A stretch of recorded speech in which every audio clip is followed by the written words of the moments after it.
warahmatullahi wabarakatuh. Saya Muhammad Ferdiansa. Dan saya Duratun Nasihah. Kami dari Prodi Tadris IPA UIN Madura.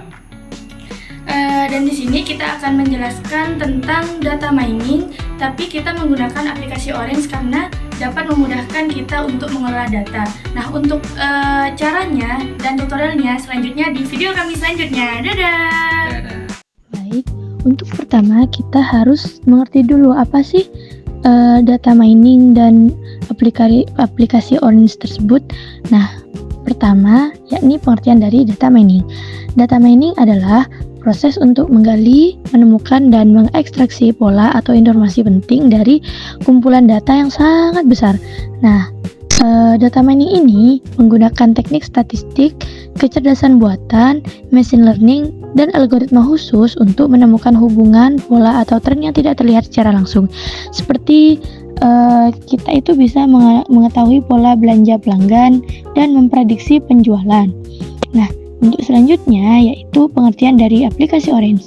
Aplikasi Orange ini aplikasi data mining dan machine learning yang berbasis visual dan programming, yang artinya pengguna itu dapat mengolah data cukup dengan drag and drop tanpa coding, dan aplikasi ini sangat cocok untuk pemula maupun peneliti yang ingin melakukan analisis data secara cepat dan sederhana. Nah, untuk selanjutnya yakni fungsi dan tujuan. Fungsi aplikasi Orange itu yang pertama itu yang pastinya untuk mengolah data, yakni mengimport, membersihkan, dan mengubah data. Nah, yang kedua itu visualisasi data. Jadi misalnya nanti di aplikasi Orange itu bisa menampilkan yang awalnya itu hanya data Excel atau database, itu bisa muncul seperti grafik atau histogram atau heat map begitu. Nah, yang ketiga itu bisa buat menganalisis data. Jadi selain ada visualnya, di sana itu juga bisa menganalisis, yakni seperti klasifikasinya itu bagian apa. Nah, clustering itu juga. Nah, terus membangun model machine learning tanpa perlu coding, dan evaluasi model seperti akurasi, confusion, dan ROC survey. Nah, yang selanjutnya itu tujuan penggunaan Orange. Yang pertama itu untuk mempermudah analisis data melalui sistem drag and drop. Yang kedua itu mempercepat pembuatan dan pengujian model machine learning. Dan yang ketiga itu membantu menemukan pola dan insight dari data secara visual dan interaktif. Dan yang keempat itu mendukung pembelajaran dan penelitian karena mudah digunakan oleh pemula. Nah, untuk yang terakhir itu mendukung pengambilan keputusan berbasis hasil analisis data. Jadi untuk kalian yang masih pemula atau ingin mendapatkan data yang dengan cara cepat dari data yang sangat banyak, itu bisa menggunakan aplikasi Orange ini. Assalamualaikum warahmatullahi wabarakatuh. Baik teman-teman, di sini tadi sudah dijelaskan terkait data mining dan aplikasi Orange serta tujuannya, dan sekarang kita sudah memasuki aplikasi Orange ya teman-teman ya. Jadi aplikasi Orange itu dapat mengolah, bahkan memproses penginputan, bahkan pemodelan hingga evaluasi data teman-teman ya. Jadi kita langsung praktek aja. Di sini sebelum kita input data, kita harus memilih file ya sebagai sebagai tempat dalam menginput data. Oke, kita pilih file di sini. Setelah itu kita pilih folder yang akan kita input data apa saja, dan kita coba memilih di data 50 siswa.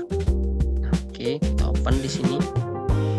Nah, setelah itu bagaimana cara kita menemukan data yang sudah kita input?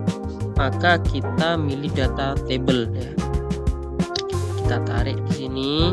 Nah, setelah itu kita lihat di data table. Nah, datanya sudah ada semua, mulai dari NIM, EPK, mata kuliah, asal sekolah, dan lain semacamnya. Oke, setelah itu kita bisa memilih select column teman-teman ya. Select column kita taruh di bawahnya. Nah, tugas dari select column di sini digunakan untuk memilih atribut atau variabel tertentu yang ingin dianalisis. Kita tarik dari file ke select column teman-teman. Oke, kita lihat dulu. Ini sudah jelas, mulai dari NIM, IPK, jumlah SKS, bahkan ke jurusan SMA. Setelah itu kita bisa juga memilih komponen tree ya. Kita cari di sini tree. Tree kita tarik di sini.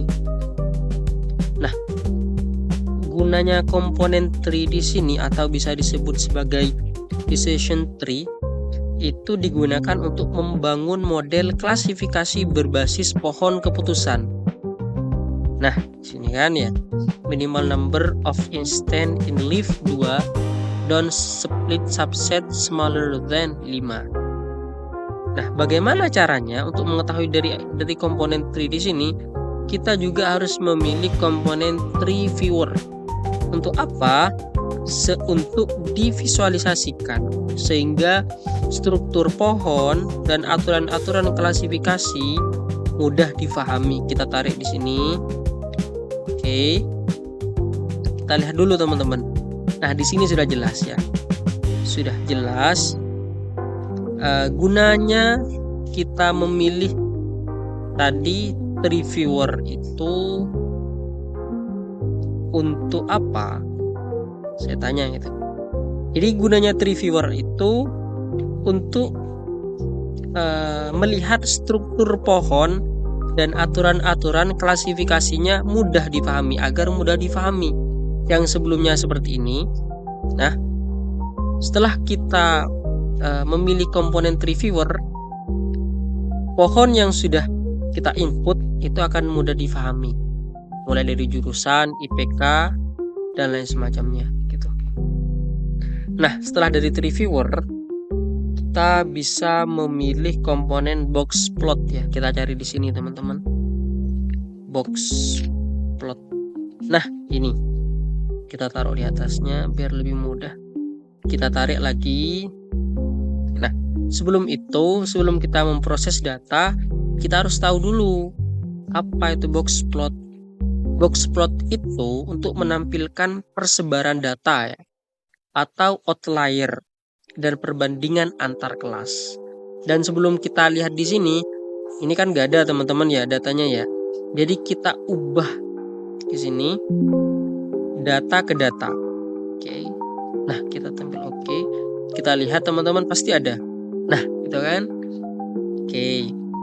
Ini menampilkan persebaran data, outlier, dan perbandingan antar kelas. Nah, ada lagi tampilan yang beda. Itu kita bisa memilih komponen distribution. Coba kita cari dulu distribution.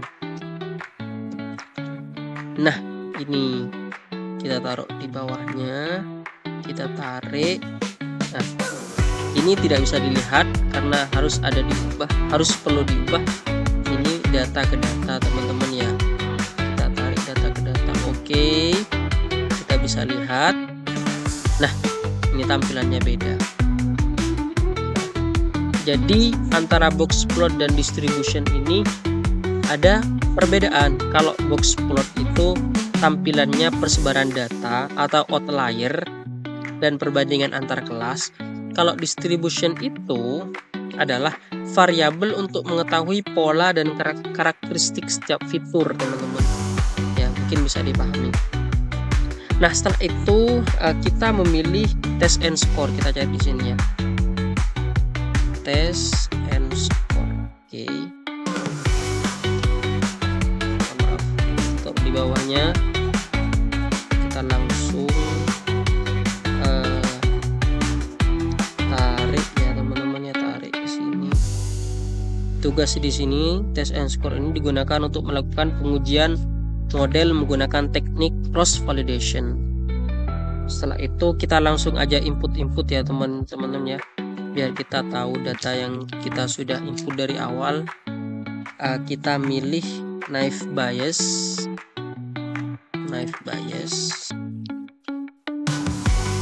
kita taruh di bawahnya. Kita juga harus milih confusion matrix.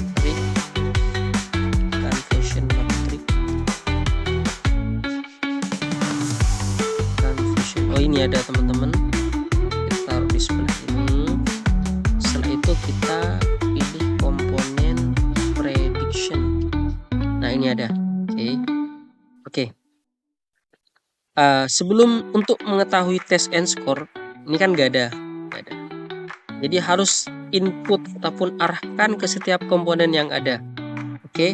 Jadi kita test and score ini kita arahkan ke naive Bayes ini, dan kita juga arahkan ke confusion matrix, dan juga kita ini juga arahkan ke prediction. Oke, kita lihat teman-teman ya, yang awalnya tadi di sini nggak ada. Setelah kita menyalurkan tali-tali ya ke setiap komponen di sini, kita bisa melihat.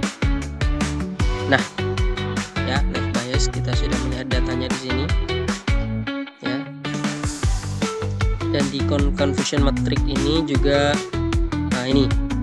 Ini menampilkan tabel evaluasi ya, yang memperlihatkan jumlah prediksi benar dan salah, sehingga kinerja model dapat dianalisis secara lebih mendalam. Ya, ini tepat waktu, ada yang terlambat, tepat waktu berlambat dan lain semacamnya ini. Ini merupakan model yang dapat dianalisis secara lebih mendalam ya. Kita juga bisa melihat di prediction. Nah, ini ya, kalau di prediction itu menunjukkan hasil prediksi yang dihasilkan model terhadap data. Ini kan ya banyak ini teman-teman datanya.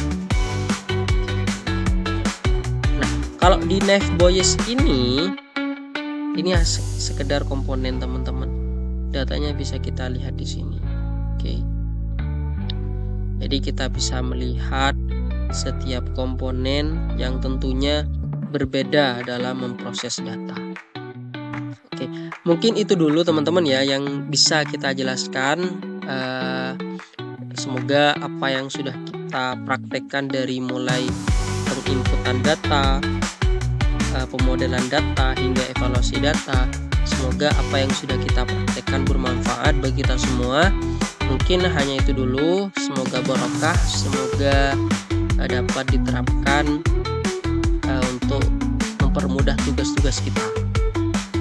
Mungkin itu dulu. Wallahul muwaffiq ila aqwamit thoriq. Wallahul musta'an.